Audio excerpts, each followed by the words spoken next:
les gouvernements du monde entier nient officiellement l'existence des ovnis. J'ai été appelé pour enquêter sur un événement très étrange. Un lourd voile de secret a été jeté sur les rencontres, surtout sur celles où un appareil non identifié pourrait avoir compromis la sécurité du territoire. Rien dans mon entraînement ne m'avait préparé à ce que j'ai vu. Mais certaines affaires se sont révélées trop importantes et trop bien documentées pour rester secrètes, comme celle connue sous le nom de Roswell anglais. J'ai vu une lumière vive émaner de l'objet sur le sol de la forêt. En 1980, les mêmes lumières mystérieuses ont été vues 2 soirs de suite. Il se passe quelque chose de très étrange. Des membres de l'aviation américaine sont envoyés en Angleterre pour découvrir si le pays subit une attaque. On a regardé les choses autrement, avec de nouveaux témoins. On a rouvert toute l'affaire. Qu'est-ce qui a conduit des militaires bien entraînés et rationnels Je voulais aller là-bas et résoudre cette affaire une bonne fois pour toutes. à croire qu'ils ont été en contact avec un ovni? C'est pas possible. L'équipe de UFO Magazine analyse les nouvelles preuves grâce à la technologie. Marque un point le cheminement. Et atteignent des conclusions qui sèment le trouble. On peut dire avec certitude... Pour la première fois à la télévision, nous saurons réellement si l'armée américaine a été témoin de l'atterrissage d'un ovni à la base aérienne de Bentwaters en 1980. Voici l'affaire numéro 80101, militaire contre ovni.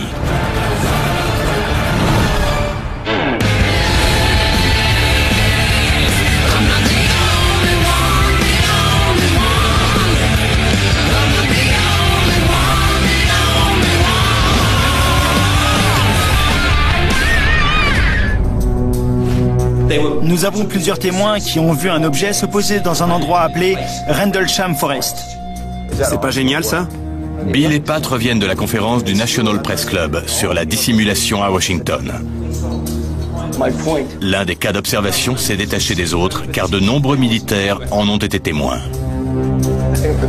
Le plus impressionnant dans cette conférence sur la dissimulation, c'est toutes ces preuves sur l'atterrissage à Rendlesham. L'observation d'OVNI la plus connue de Grande-Bretagne a eu lieu en 1980 et impliquait des membres de l'aviation américaine présents dans 2 bases du Royaume-Uni. Cet ovni a été vu 2 soirs de suite. D'habitude, ça n'arrive jamais. C'était en 1980. Rappelez-vous, à l'époque, les Soviétiques avaient envahi l'Afghanistan. La situation était agitée en Europe de l'Est. Le monde était sur le fil du rasoir à cause des armes nucléaires. Et c'est là que cet objet apparaît à Bentwaters, la base américaine la plus sécurisée. Ils ont dû donner une explication officielle. Les sceptiques ont dit qu'il y avait un phare au loin. On voyait sa lumière et que les soldats l'avaient pris pour un ovni. Je n'y crois pas, ça ne colle pas. Ce sont des militaires bien entraînés. Comment ils ont pu penser que c'était un phare?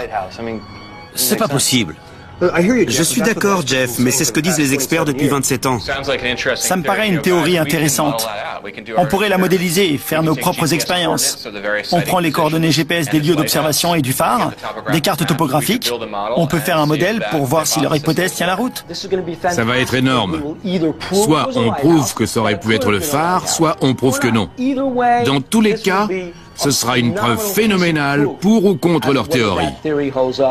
Il n'y a qu'à aller voir. Donc on va à Rendlesham? Allez chercher vos passeports. Cool.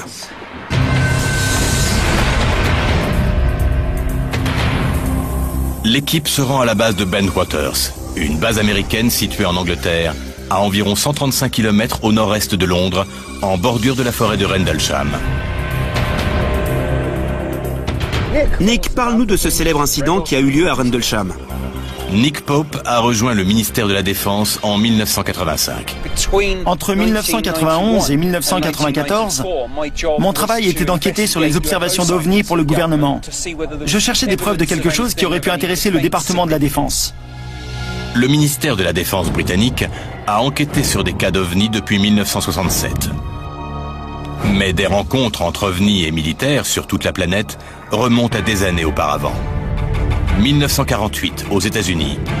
Le capitaine Mantell de la Garde nationale du Kentucky prend en chasse un ovni signalé. Quelques minutes plus tard, il est tué dans le crash de son jet. 1956, Angleterre. Les opérateurs radars de la base de Lakenheath repèrent plusieurs objets non identifiés volant jusqu'à 19 000 km/h. Avec le projet Blue Book, l'effort de recherche des États-Unis décrit cet événement comme l'un des meilleurs cas possibles de visualisation radar.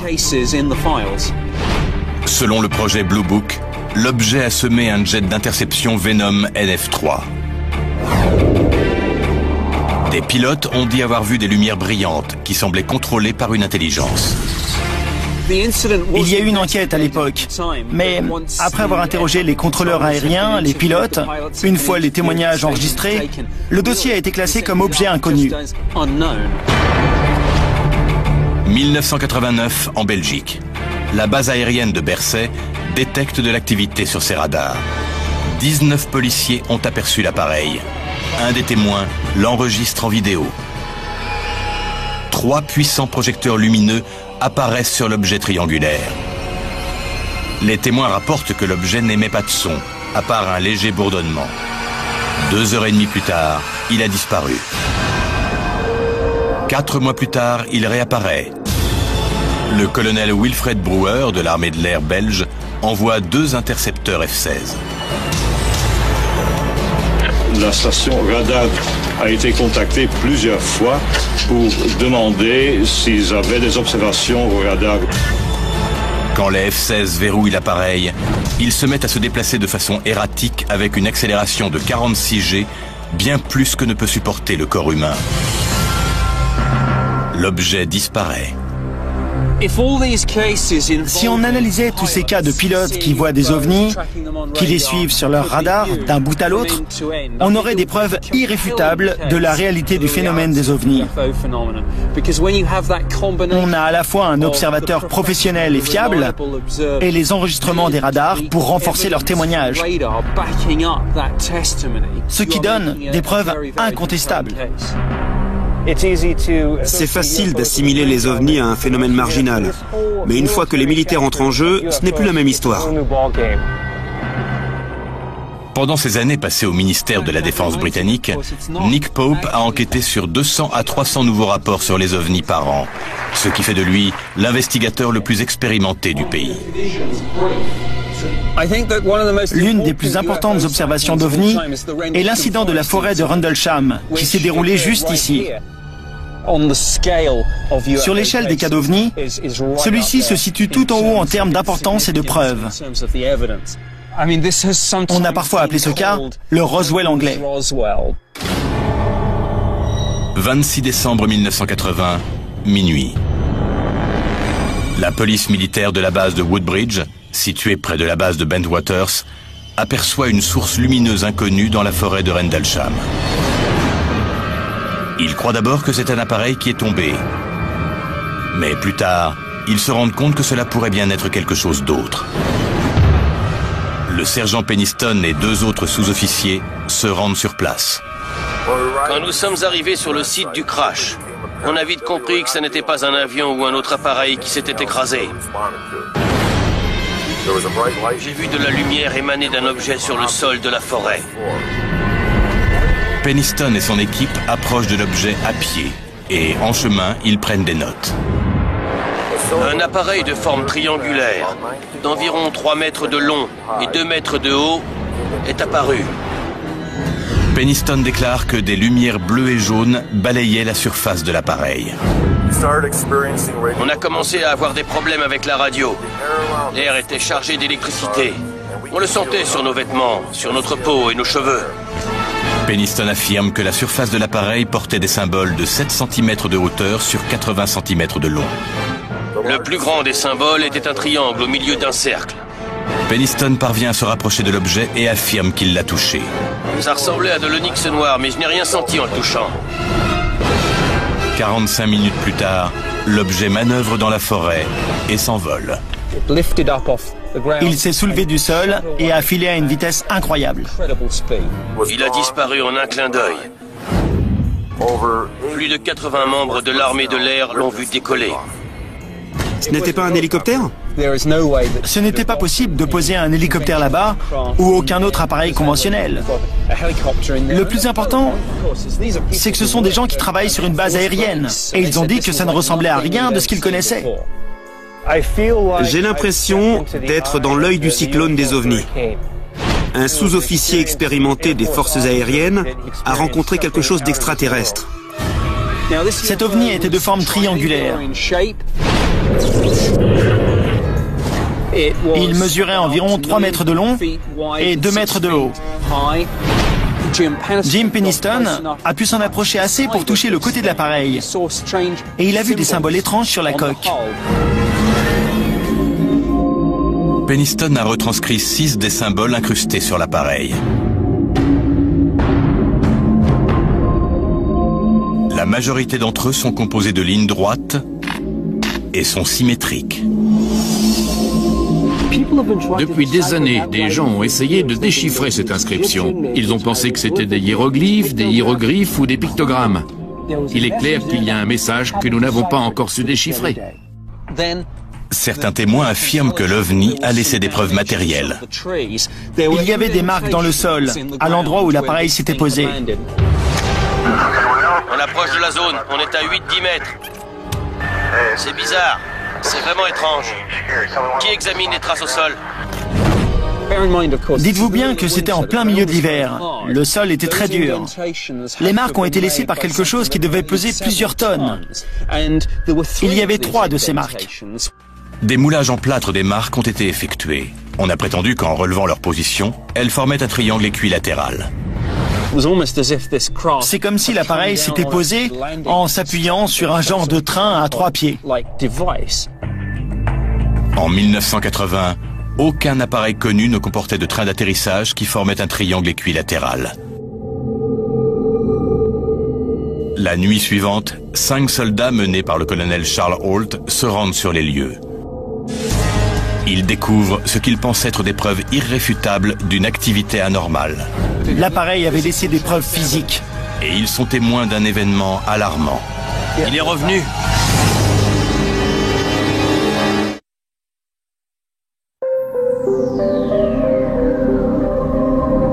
« 26 décembre 1980, minuit. 80 membres de l'armée de l'air affirment avoir vu un objet lumineux inconnu atterrir dans la forêt de Rendlesham, en Angleterre. Non seulement cet ovni a été vu par des militaires entraînés, qui sont des témoins fiables, mais il a laissé des preuves physiques. Il a laissé des traces au sol, là où il a atterri. La nuit suivante, une équipe d'officiers balaye la zone avec un compteur Geiger et détecte des traces anormales de radioactivité. Que disent les chiffres? Il y a quelque chose? 7/10, juste ici. 7/10 au centre? C'est ça. En termes de preuves, le plus important, c'est qu'ils ont relevé des taux très élevés. Ils étaient très élevés dans les 3 trous qu'a fait l'appareil en se posant. Le ministère de la Défense a publié 38 pages de documents sur l'observation de Rendlesham. La plupart sont des correspondances avec les habitants de la zone, curieux de savoir ce qu'il s'était passé. Mais un des mémos de communication entre les départements contient une phrase inquiétante. Notre personnel de la défense et du renseignement a reconnu que les niveaux de radiation étaient, je cite, bien au-dessus de la normale. C'est on ne peut plus officiel. C'est écrit noir sur blanc dans un rapport du ministère de la Défense, écrit par leurs scientifiques et leurs spécialistes du renseignement. Contrairement à d'autres histoires d'OVNI, celle-ci peut être confirmée par l'analyse de documents fiables qui mentionnent exactement ce dont nous parlons. Nick Pope nous a parlé de documents dont nous ne connaissions même pas l'existence, ce qui rend la théorie encore plus valide à mes yeux. Ça fait vraiment passer l'enquête à un autre niveau. Des experts pensent que certaines bases militaires ont une longue histoire secrète de rencontres avec des ovnis. Il y a des centaines de cas de rencontres entre des appareils militaires et des ovnis. L'équipe tente de trouver une explication à ces dérangeantes observations. Je cherche dans les archives et j'ai découvert qu'il y a un fort lien entre les militaires et les observations d'OVNI. En juillet 1945, on a testé notre première bombe atomique. 2 ans plus tard, au mois de juillet aussi, il y avait le crash de Roswell. Il a eu lieu à quoi, 150 km d'Alamogordo? Depuis 1947, il existe une corrélation entre les possibles observations d'OVNI et le test, la fabrication et le stockage d'armes nucléaires. Est-ce une simple coïncidence que Roswell soit situé à tout juste 150 km de Trinity, au Nouveau-Mexique, où a explosé la toute première bombe atomique au monde? Il y a aussi ce cas, à Pascal, dans l'État de Washington, en 1945. Un OVNI est apparu sur le radar d'une base aéronavale. Il survolait Hanford Engineering, un important fabricant de plutonium. Exactement. Et plus tard, Hanford est devenu une centrale nucléaire. L'industrie du nucléaire est restée à cet endroit pendant plus de 60 ans. En 1945, le laboratoire international Oak Ridge, dans le Tennessee, observe à plusieurs reprises des ovnis. Nous savons aujourd'hui que ce laboratoire était une usine de bombes nucléaires top secrète. En 1965, la base aérienne d'Edwards, en Californie, repère 12 ovnis lumineux sur son radar. Ici la tour d'Edwards. On a un objet. On a la confirmation d'objets volants non identifiés dans votre zone. Des soucoupes volantes? On a la confirmation sur le radar. Des intercepteurs F-106 ont un contact visuel. J'ai une autre lumière rouge qui se déplace très vite.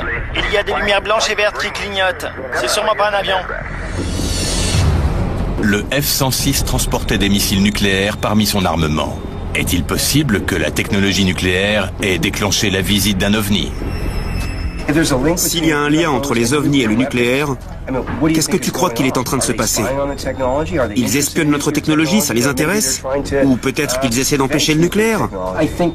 Je pense qu'ils nous surveillent, qu'ils nous espionnent. Mais le plus important, c'est qu'à chaque cas d'OVNI qui entre dans l'espace aérien au-dessus de bâtiments qui abritent du nucléaire et qui sont des installations militaires à haut risque, ils ne prennent même pas la peine de se cacher. Ils entrent dans notre espace aérien en toute impunité, survolent les sites nucléaires. Ils se fichent de savoir si on va les voir ou pas.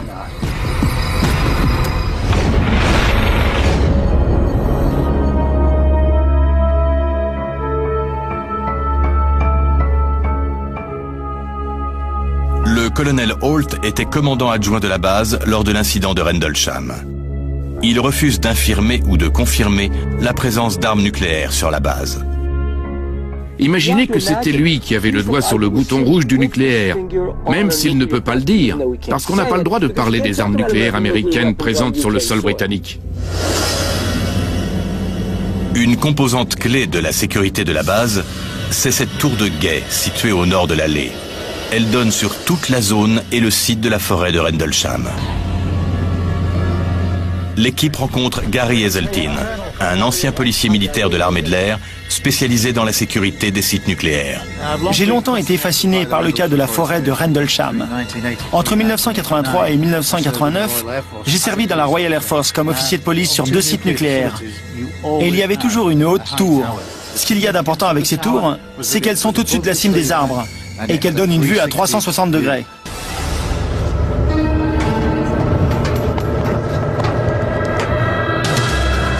Colonel, quelle vue! C'est incroyable! On voit tout d'ici. Ce qu'il faut savoir, c'est que les arbres sont beaucoup plus hauts maintenant. D'ici, on avait un panorama à 360 degrés. On ne laissait jamais les arbres monter aussi haut pour des raisons de sécurité. L'opérateur de la tour avait une vue imprenable sur des kilomètres à la ronde. S'il y avait quelqu'un ici, il aurait pu voir tout ce qui s'est passé dans cette zone cette nuit-là. Les 2 nuits même. Il y avait quelqu'un ici ce soir-là? Dans ce genre de tour, il y avait des hommes 24 heures sur 24, 365 jours par an. Colonel, j'imagine qu'il y avait quelqu'un. Est-ce que vous savez qui était là ce soir-là? Oui, en fait, je connais très bien celui qui était là. En novembre 2007, le colonel Holt reçoit un email de la part de l'un des gardes qui était en poste cette nuit de 1980. Nous avons correspondu et il m'a confirmé qu'il était dans la tour et qu'il a vu des rayons lumineux balayer la zone de stockage des armes, au même moment que celui que nous avons vu au-dessus de nous, dans le champ. Vous êtes en train de nous dire qu'il y avait un homme ici qui a vu l'incident et des rayons balayer la zone? C'est un nouveau témoin pour toute l'affaire. Il ne veut pas se manifester. S'il y avait quelqu'un ici qui a vu toute la scène, avec les lumières et ce qui s'est passé au sol dans la forêt, alors... On parle d'un véritable objet qui dirigeait à des rayons lumineux sur un lieu particulier, une zone top secrète et sécurisée. On a un nouveau témoin. Ça nous donne une nouvelle vision de toute l'affaire. Il existe une autre preuve qui vient corroborer la théorie du présumé OVNI.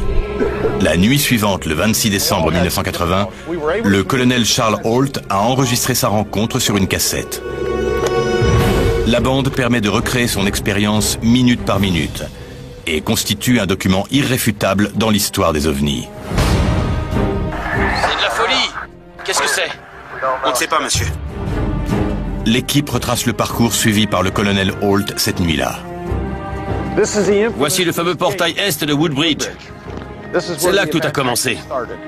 Le colonel Holt est arrivé sur les lieux avec 5 autres hommes après avoir été informé par la police militaire que la mystérieuse lumière avait été aperçue une seconde fois. Les policiers n'arrêtaient pas de dire qu'il était revenu.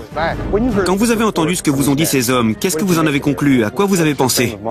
Je me disais qu'il y avait une explication rationnelle à tout ça. Pour dire les choses clairement, je n'y croyais pas. Que s'est-il passé quand vous êtes allé sur le terrain? Il fallait bien que quelqu'un y aille pour tirer les choses au clair et faire cesser toute cette histoire. J'avais l'intention d'en finir avec tout ça pour qu'on passe à autre chose. C'était vraiment ce que je voulais faire, ce que je pensais faire. En arrivant là-bas, je me suis demandé pourquoi je m'étais mêlé à tout ça. J'aurais dû laisser quelqu'un d'autre s'en occuper, parce que personne ne vous croit. J'ai rassemblé une petite équipe de 5 hommes et on est parti dans la forêt. J'ai vu une lumière. Où ça? La revoilà. C'est une lumière rouge bizarre. Il arrive sur le côté, il vient vers nous.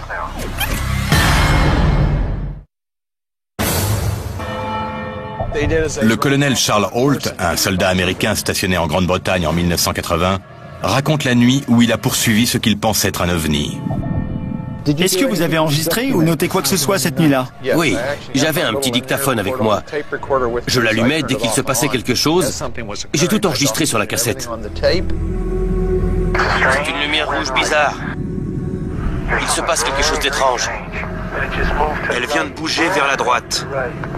Très étrange. Le colonel Holt raconte qu'il a mené un groupe de 5 soldats. Ils sont partis de la porte est de la base de Bentwaters, puis ont repéré l'objet lumineux dans la forêt de Rendlesham et l'ont suivi en direction de l'est. Lorsqu'ils ont atteint une ferme dans une clairière, l'objet a décollé. On avançait dans cette direction, comme l'objet que je voyais bouger à travers les arbres. On le voit en ce moment. On doit être à 200-300 mètres. On dirait un œil qui cligne. Il se déplace sans arrêt. On dirait que le centre est creux et sombre. On dirait la pupille d'un œil qui vous regarde. La lumière est si forte qu'elle brûle presque les yeux. Le colonel raconte que la lumière a passé un ruisseau pour atteindre un champ tout proche. Il vient de traverser le ruisseau. Il y a des flashs de lumière bizarres, comme un stroboscope. Ce n'est pas continu, mais il y a quelque chose, c'est sûr. Un genre de phénomène. On est sorti de la forêt juste ici, et on lui a encore couru après sur une centaine de mètres. Il est sorti au milieu du champ. Dans ce champ se trouvait une ferme, du bétail, et à ce moment précis, un objet lumineux qui se déplaçait. On entend du bruit qui vient des granges de la ferme. Les animaux sont très agités et font beaucoup de bruit. Il arrive par le sud. Il vient vers nous. Nous, on regardait de ce côté. Là, il y a la ferme. L'objet était là-bas, dans le champ. Le phare est par là, à environ 30 degrés. J'aperçois ce qui a l'air d'être un rayon lumineux dirigé vers le sol. Ce n'est pas possible. Quand vous êtes arrivé dans le champ, il était déjà parti? L'objet a explosé sans bruit en 5 autres lumières blanches, et elles ont disparu. Ça n'aurait pas pu être une fusée de détresse? Les fusées de détresse ne se déplacent pas dans la forêt en évitant les arbres de bas en haut. À un moment, il est venu vers nous et quand on s'est approché, il est parti vers le champ. Qu'est-ce que vous avez vu exactement? C'était un objet de forme ovale, rouge orangé et lumineux, comme le soleil en pleine journée. Le centre était noir et on aurait dit un œil qui clignait. Il y avait comme du métal en fusion qui coulait. Du métal en fusion? C'est ce à quoi ça m'a fait penser. J'ai eu l'impression qu'il y avait quelque chose qui coulait. Donc on oublie l'hélicoptère. Non, c'était pas un hélicoptère. Le colonel Holt est le témoin le plus crédible à qui j'ai eu la chance de parler. Il a dirigé toute une base militaire qui abritait des armes top secrètes dont il n'a pas le droit de me parler. Et je ne pense pas qu'il ait fait des erreurs cette nuit-là. Je crois qu'il s'est passé quelque chose dont les gens n'étaient pas censés entendre parler. Les 2 bases situées en bordure de la forêt sont parmi les plus sécurisées du monde. Des barrières infranchissables entourent la base. Il y a des barbelés, des détecteurs de mouvement, des capteurs et plus de 25 hommes lourdement armés pour garder les lieux. C'est un des lieux qui a la meilleure sécurité au monde. Ce truc est sorti du ciel. Il a atterri ici, non pas une, mais 2 fois en 24 heures, sans déclencher aucune alarme. La seule chose qui l'ait repéré, c'est l'œil humain, quand les gardes sont sortis pour le voir. Ce qui est étrange, c'est qu'il était très lumineux et qu'il a dirigé un rayon vers le sol, comme s'il ne se préoccupait pas d'être vu ou non. C'était comme s'il ne s'inquiétait pas du tout de savoir comment on allait se défendre contre lui. Rien de ce que nous avions ne lui a fait peur. Moi, c'est ce qui m'effraie le plus. La base de Bentwaters a très sûrement abrité des armes nucléaires dans les années 80. Lorsque le climat mondial était tendu. Rappelez-vous de la situation mondiale dans 1980. Certains historiens ont appelé cette période la deuxième guerre froide. Une guerre froide qui menaçait de se transformer en véritable guerre.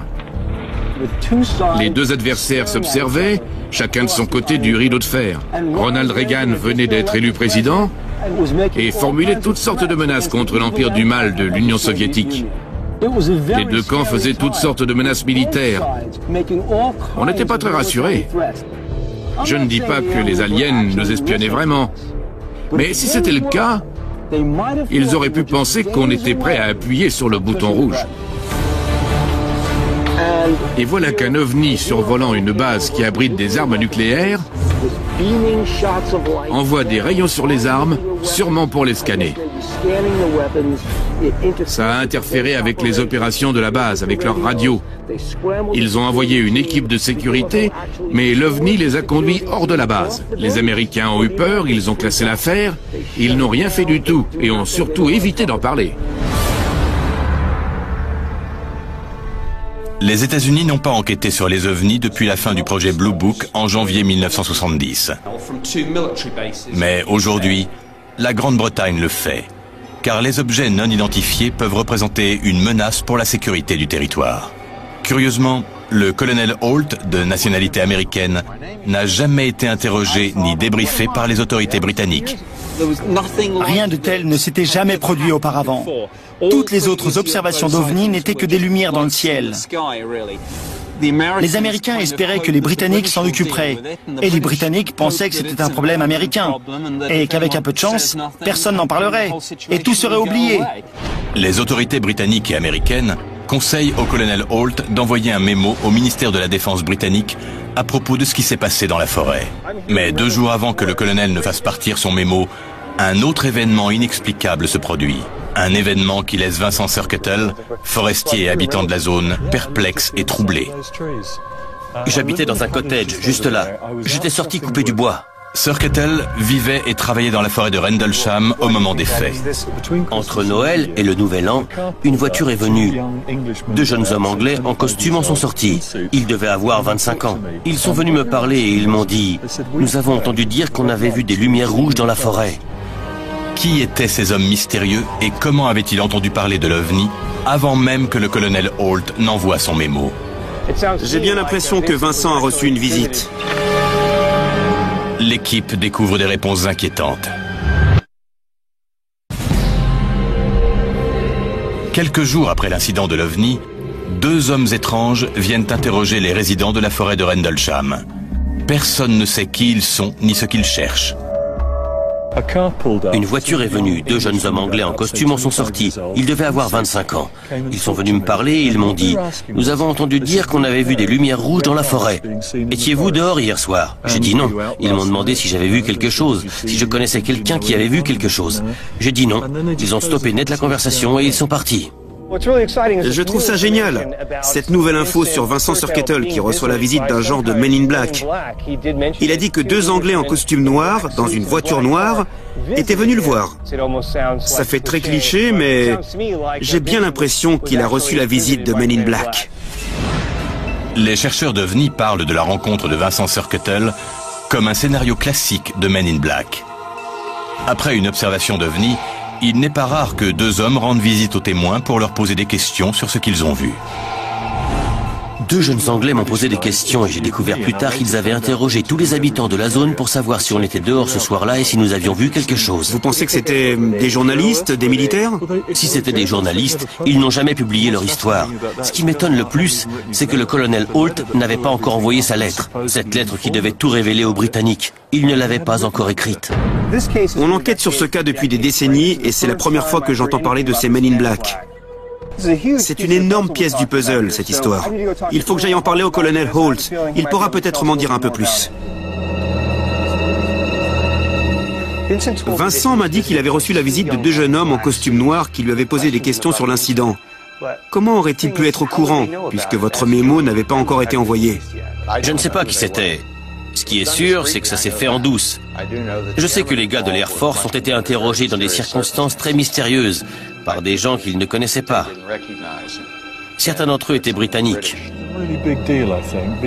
Vincent Surkettle travaille pour les services forestiers et connaît très bien la forêt de Rendlesham. Il pense que ce qu'a vu le colonel Holt n'était pas un ovni. Cet homme connaît la forêt comme sa poche et il m'a fait comprendre qu'il n'a rien trouvé d'inhabituel dans la zone où l'ovni aurait atterri. Il est convaincu que c'était le phare.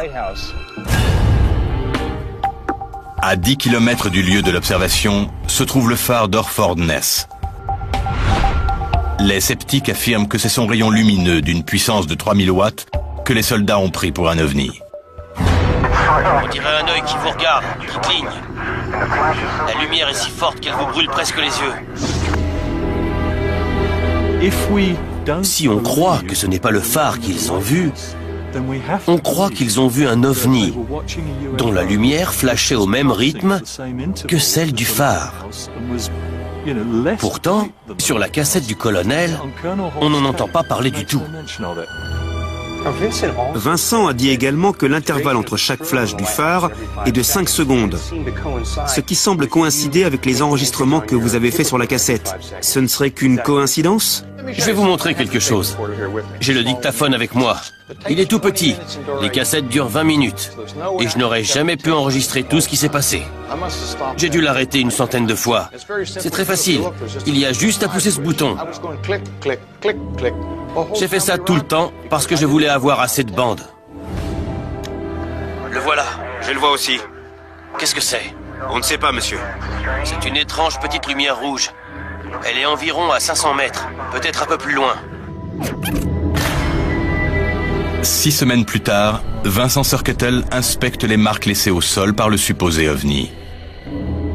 On va dans les bois, je suis un peu nerveux, mon cœur bat vite. On arrive à un endroit où il y avait un cercle formé de bouts de bois par-dessus des fougères dans une clairière. Il y avait ces tas de terre marron comme ceux qu'il y a là. Il me dit, c'est là. J'ai regardé de plus près et j'ai vu que c'était un lapin qui avait creusé. Vincent a aussi un argument pour les marques dans le sol. Il dit que ce sont des trous faits par des lapins. 1 ou 2 jours après l'incident, je suis sûr qu'un des membres de la police militaire est allé là-bas et a créé 1 ou 2 faux sites. Ils ont mis des bouts de bois par terre tout autour. Pourquoi faire une chose pareille?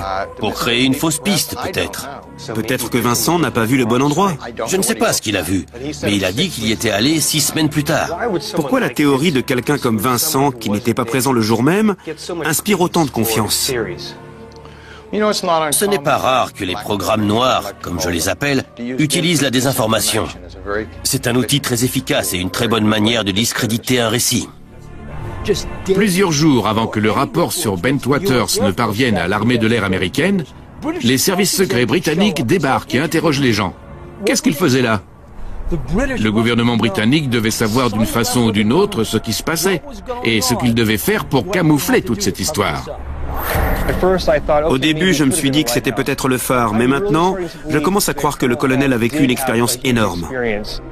Des témoignages en désaccord émis par des témoins très fiables ont gardé le débat actif autour de la théorie du phare depuis plus de 27 ans. Mais les témoignages peuvent-ils résister à l'examen scientifique des preuves? Je cherche à obtenir plus de détails sur sa position précise, celle de l'OVNI, où il a atterri, ainsi que la position et l'orientation de la ferme. L'explication acceptée par tous est que le phare a émis un rayon lumineux qui s'est reflété sur la ferme et a créé la mystérieuse lumière qu'ont vue les officiers. L'équipe décide de mettre cette théorie à l'épreuve. On va essayer d'avoir les meilleures coordonnées possibles. Je sais que c'était il y a 27 ans, mais on va faire de notre mieux. Jeff et moi, on va rester ici avec le GPS, et j'aimerais que vous retourniez là où vous étiez cette nuit-là. Puis, on ajustera nos positions en se basant sur les lignes qu'on aura depuis le site. En utilisant les coordonnées GPS des repères spatiaux, l'équipe va reconstituer un modèle en 3 dimensions de l'incident. Ils étaient par ici? Un peu plus à droite. Ted, décalez-vous un peu. Avancez encore. C'est bon. C'est bon? C'est le mieux que je puisse faire. Marquez un point de cheminement. Ted note les coordonnées GPS de l'endroit où le colonel a vu atterrir l'OVNI. C'est bon. Le colonel Holt indique la direction du phare. Là, il y a un creux dans la ligne de cime des arbres. Il y avait environ 30 degrés entre l'endroit où j'ai vu l'objet et la position du phare. C'est ce dont je me souviens. Si Jeff représente la source de lumière, c'est bon comme ça? Ouais. Marque un point de cheminement. Ted, reviens par ici. On va brancher le GPS sur la caméra et on va filmer depuis ce point de cheminement. L'objet, qui a été vu par plus de 80 membres de l'armée de l'air et par le commandant adjoint de la base, était-il un simple rayon de lumière, un ovni ou quelque chose d'autre? Est-il possible que ce soit le rayon du phare que les hommes ont vu dans la forêt? La science nous donnera peut-être la réponse. Mais un nouveau témoin expert, jamais interrogé auparavant, se manifeste. Le phare...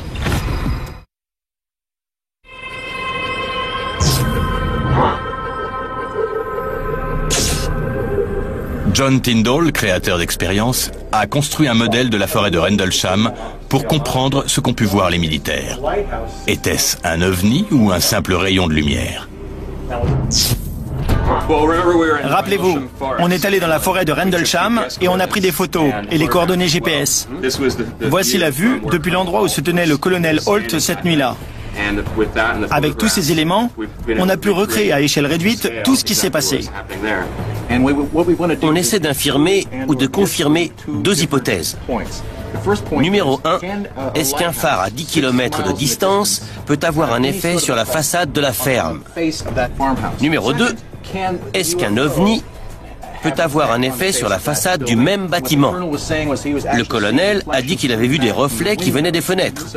Donc, dans la maquette, on a mis des miroirs de dentiste pour qu'on puisse avoir des reflets.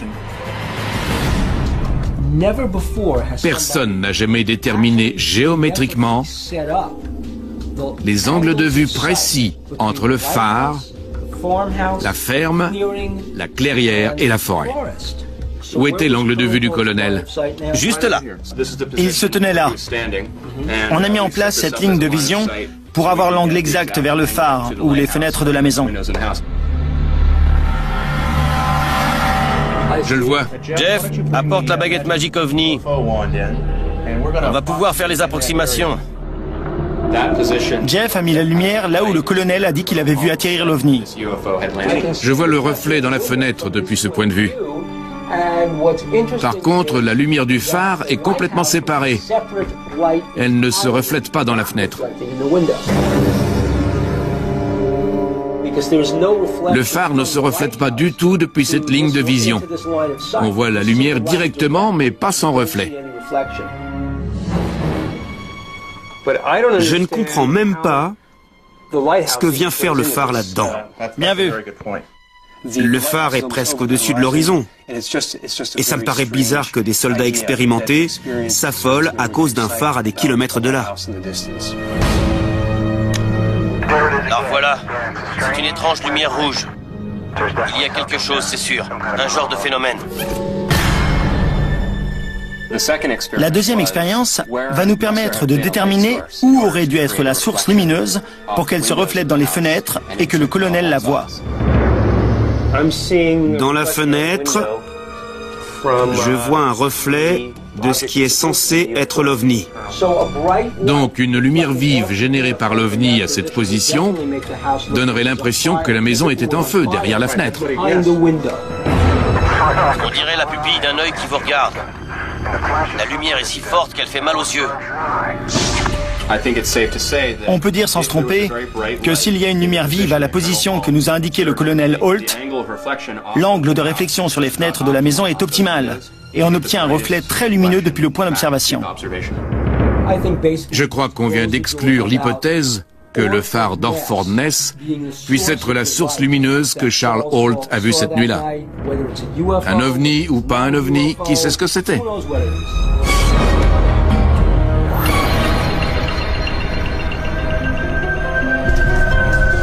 Il reste une personne qui pourrait apporter une réponse définitive à la question de l'OVNI. Keith Simon est le gardien du phare d'Orford Ness. Est-il possible que ce soit cette lumière que les soldats ont vue dans la forêt la nuit du 26 décembre 1980? Si on regarde le phare, on voit qu'il y a une grosse pièce de métal à l'arrière qui pointe dans la direction de Rendlesham, qui est là-bas.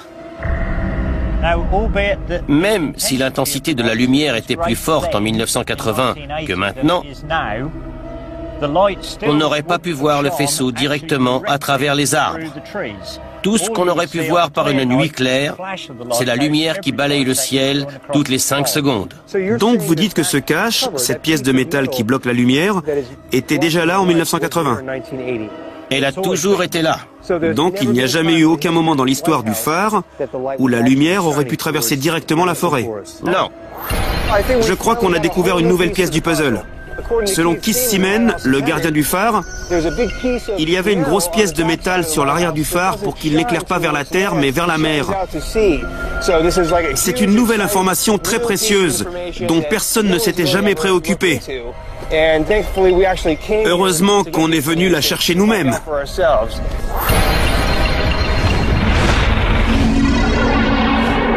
On a interrogé Charles Holt et on a pu confirmer tout ce qu'il avait dit. On est monté dans la tour, un nouvel élément, depuis laquelle un témoin que nous avons découvert a vu tout l'incident se dérouler. On a interrogé d'autres témoins et les histoires de chacun d'entre eux sont crédibles. Tous ces témoins oculaires racontent la même histoire depuis plus de 30 ans. Et on a démonté la théorie du phare. D'accord, mais ce n'est pas parce qu'on a infirmé la théorie du phare qu'on a prouvé l'existence des ovnis. Il peut y avoir d'autres explications. On sait qu'il y a 2 bases aériennes top secrètes dans cette zone. Ça aurait très bien pu être un appareil militaire secret, un drone ou quelque chose comme ça. Je ne veux pas me précipiter sur la conclusion que c'était des véhicules extraterrestres. C'est vrai, ça pourrait très bien être une sorte de drone, mais pas un des nôtres. Ça expliquerait toute la désinformation qu'il y a eu et le déni du gouvernement sur le fait que quoi que ce soit ait existé. Je te dirai sans hésiter que je suis d'accord. Mais il y a quand même une chose qui me chiffonne. Les drones, du moins ceux que je connais, ne flottent pas dans l'air au-dessus des champs et ne se séparent pas en 5 lumières blanches. C'est ça qui me dérange. Ça pourrait être un drone top secret. Je trouve qu'on a fait un super boulot sur cette affaire. On l'a bien bouclé. On a envoyé balader les sceptiques en démontant toutes leurs théories. Vous savez quoi? On a démystifié les démystificateurs. L'affaire de la forêt de Rendlesham diffère des autres cas par le nombre très important de témoins. Plus de 80 hommes l'ont vu décoller. Leur niveau de compétence. Le commandant adjoint de la base m'a dit qu'il avait vu un ovni. Et les preuves matérielles trouvées sur le terrain. Il y avait de la radioactivité. Mais comme pour toutes les affaires d'ovnis, il existe peut-être une explication rationnelle pour ce qui s'est passé lors de ces 2 nuits de 1980. Les soldats ont-ils vraiment vu un ovni? Est-il possible que les bases abritant des armes nucléaires soient surveillées par quelque chose qui n'appartient pas à notre monde? Je suis convaincu que nous avons vu quelque chose d'extraordinaire. Les raisons de la présence persistante d'ovnis, à cet endroit comme ailleurs, sont aussi mystérieuses que les ovnis eux-mêmes. Il se passe quelque chose de très étrange.